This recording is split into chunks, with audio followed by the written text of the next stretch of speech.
What's up? Hope everyone's having a good day and is ready for another video in the series we like to call Underrated Throwers. Today we got Ilya Konovalov from Russia. I'm pretty sure I actually nailed that name, I think. First time for anything. And another, well, not first time, but I'm actually doing a video of someone I think is actually underrated. And it's Ilya Konovalov. Couple reasons why I think he's underrated. One, he's an 82-meter thrower, and yet I'm guessing probably barely any thrower knows who he is, unless they love the early 2000s hammer throw, like I do. Another reason why is because I don't think just a lot of people know who he is, and I think that's sad because he's not only an 82-meter hammer thrower, but he's the bronze medalist at the 2001 World Championships in Edmonton.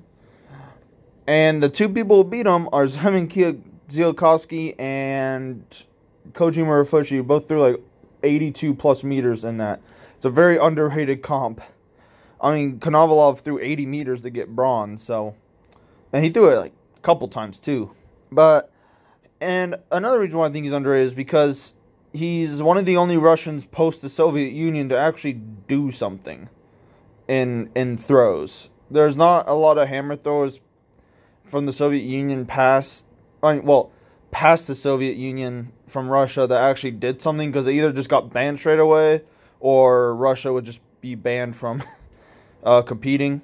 And he also had a very short career, I'm pretty sure, but in that short career, He did accomplish quite a bit. This is him at the European Championships in 2002. He qualified for multiple, I'm pretty sure, I think he's a one-time Olympian. I think he competed in the 2000 Olympics. I have to double check. I'll link all his accomplishments and his personal best and height and weight in the video description. And also, he's one of the few, I guess, well, maybe not modern day, but one of the few three-turners to actually throw over 80 meters. And I actually really like his three-turn. I think he represents a lot of what's really good with the three-turn. And, yeah, I mean, people think you can't throw far with a three-turn, but first of all, the world record holder is a three-turner. And he is a three-turner, and they both throw over 82+, so I don't know about that. I think the three-turn, just like the glide shot put, is not dead. I think you just need the right athletes.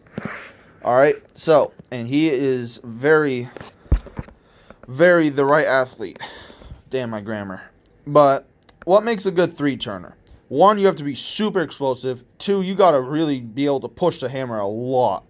Three, you got to be super reactive. Well, I guess that's just every hammer thrower. And then two, you just got to have really good feel with the hammer. But the main thing is you got to just be super duper explosive. Alright? So, because the reason why is because you have one less turn than a four-turner. So, on your first turn, as you're going to see from him, that you're going to have to move the ball right away. Because usually in like a four-turn, your first turn is like another wind, basically. It's nice and easy to get the rhythm. Not in a three-turn. You just got to go straight away. So let's watch his throw. Of course, the camera person films from the front, which I personally hate analyzing from the front.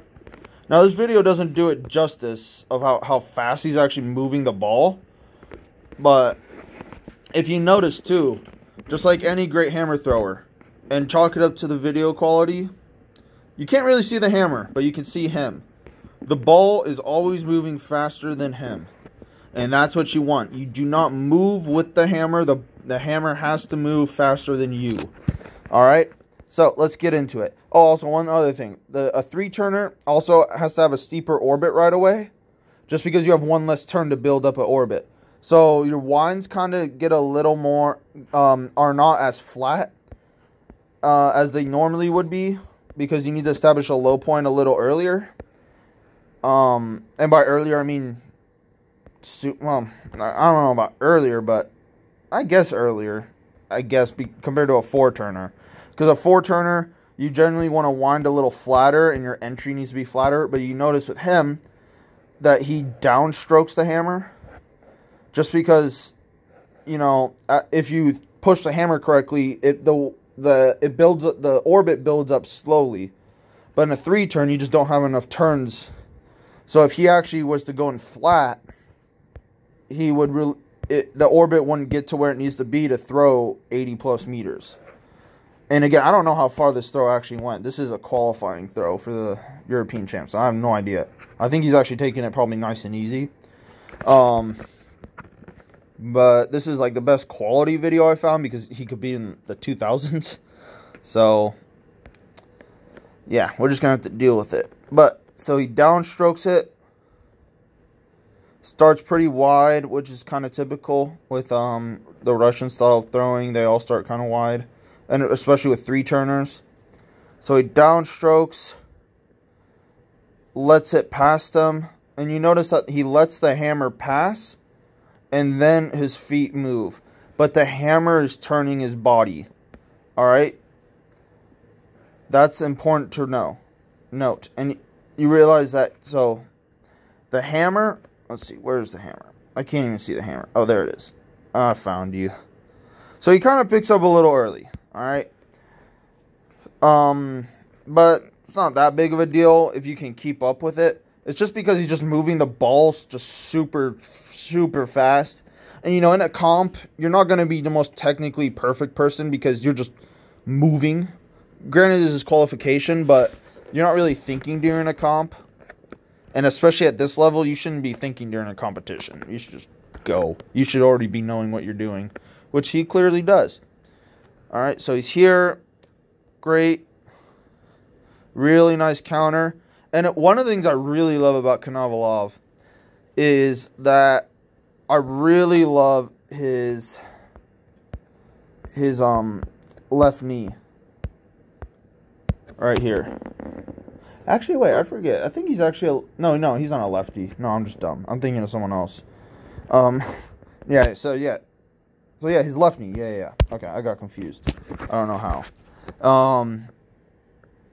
But I really love that he always drops his left knee super well. Alright, really nice. So he gets this really nice boom, boom. And that left knee drop is super important in hammer, because that lets you build the orbit. Because if you notice, as the hammer goes up, he goes down. This is the counter. He goes down, but he sits down, so the left knee needs to drop. Drop. And then it kind of rises a little bit as he's sitting back against the hammer when it goes down, down, up, down, up. Now, you shouldn't think about down, up, because if you do that, then you're just going to lock out this left knee and just go like up and down, and you won't go anywhere. But it's kind of what your body's doing a little. All right, so he's here, boom. And then from here, his second turn. So let's go back to his catch. Catch right here, good catch. Let's see. So from here, he really sits back. One of the things I don't like is that he kind of turns his left foot a little early. So he kind of, not pulls, but I would like his feet to just stay there just a little bit longer. So he kind of goes here, turns his left foot, but then he just kind of stops it, and that's what saves him. So he loses, so he gains his ground back. So now he's pushing with 2 feet on the ground. So he's here, good downstroke, and from here he's going to keep the hammer with his right side. And when you're going these types of speeds, the hammer will just naturally do that. So normally you see beginners and you're taught to let it past you, which is what he does on his first turn. But as you get better and better, and as you start throwing like really, really far, that letting it past you with your arms is going to get shorter and shorter. The goal really is to keep the hammer in line with your belly button. So you want to keep. I don't think there's a good angle. So you see like this. It's not really a good angle with the front view, but you see this triangle here with his. Well, I guess his head would be the top of the triangle, but screw this view. But you want to keep this triangle basically in line with your torso and the belly button. Alright, so that's what he's doing, and he does a great job of that. Alright, and it's hard to demonstrate that in a video format because it's just hard to do that. It's hard to explain the feelings of hammer throw when you're just analyzing a video. But that's what he's doing. So he's here. Second he gets here. And then the hammer will just stay in line with his right side. Alright, so he's here. But he's always letting it past him. It always gets past him, so he always goes to here before he picks up his right foot. Alright, so that's important to note. He always lets it past his right side. So that's very important to note. Alright, but he's here. And he turns with his foot, so he lets it past him, and then with his right foot kind of turns and pushes a little. And you see that with a lot of elite hammer throwers. That's just another school of thought. I mean, it's not a bad thing. I believe that the best technique is the one that goes the furthest. So, but you have to find the right technique for you. You know, some people think don't move don't move your feet at all, and the hammer will just move you. All right, some people think turn your right foot with the hammer, and keeping your count. Well, you always keep your counter in any of these. And then some believe that you let the hammer past you, and then at the last second kind of push a little, like he does. So he's letting it past him a little, and then he kind of pushes a little up and out with his right foot. Not that much. So it's just different schools of thought. You know, people have thrown over 80 meters with all of those. So it's just like, I don't know, it's just a style. So whatever works for you, and clearly this works for him. But you just got to find your style of throwing. I believe that there are wrong things to do, but stylistic things are more individual. You know, take Ryan Krauser. If I threw like Ryan Krauser, I would not throw far, like me personally, because I am not 6'7" and over 300 pounds.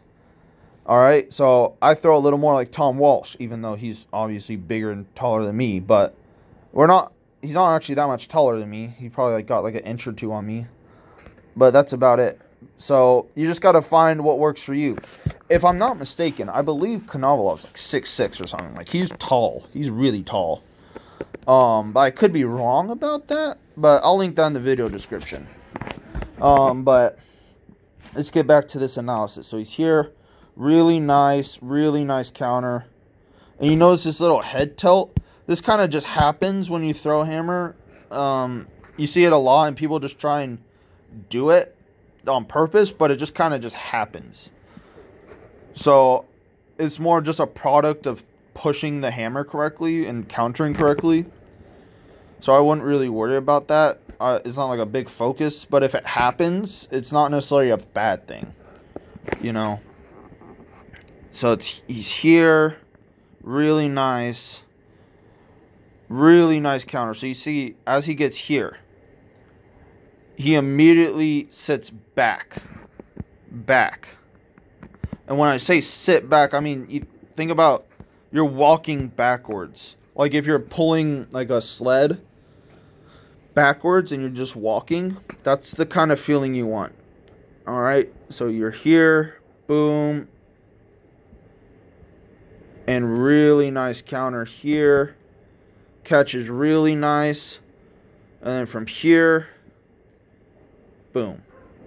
And it's some odd meters. I'm guessing over 75 meters. But yeah, that's Konovalov. Very simple. I think very repeatable technique 3 turns is pretty simple, but it's just you do a little different stuff than a 4-turner. But yeah, I just think he's very underrated because, I mean, I think he's actually really, really good. He's competed in my opinion, the hardest era when you consider the amount of people over like 81 meters. I mean, to even make the world championship like final, you had to throw like over 80 meters just to make it. I mean, like the auto qualifier, I think for this comp was like 78 meters, which is insane. But yeah, it was an era. It was an era. So, and he managed to get a bronze medal with competing against some absolute legends. So, I think he deserves his dues and his props. And I don't think he actually ever got popped, which is actually very rare for a Russian athlete. So, kudos to him too. But, yeah. I just like it. I just like his technique. It's just very simple, very repeatable. Does a lot of things right. Not really that much stuff wrong, obviously, to be an 80-plus meter thrower. But, yeah, I think he's just really good. So, and I think he's a representation about you can still throw far with a 3-turn. All right, even though he's, I guess, not really modern, I guess. I mean, but, yeah, so that's what I think of him, and hope you guys enjoyed the video. Again, I'll link his personal best, height and weight, and notable accomplishments in the video description. And have a good one. See y'all later.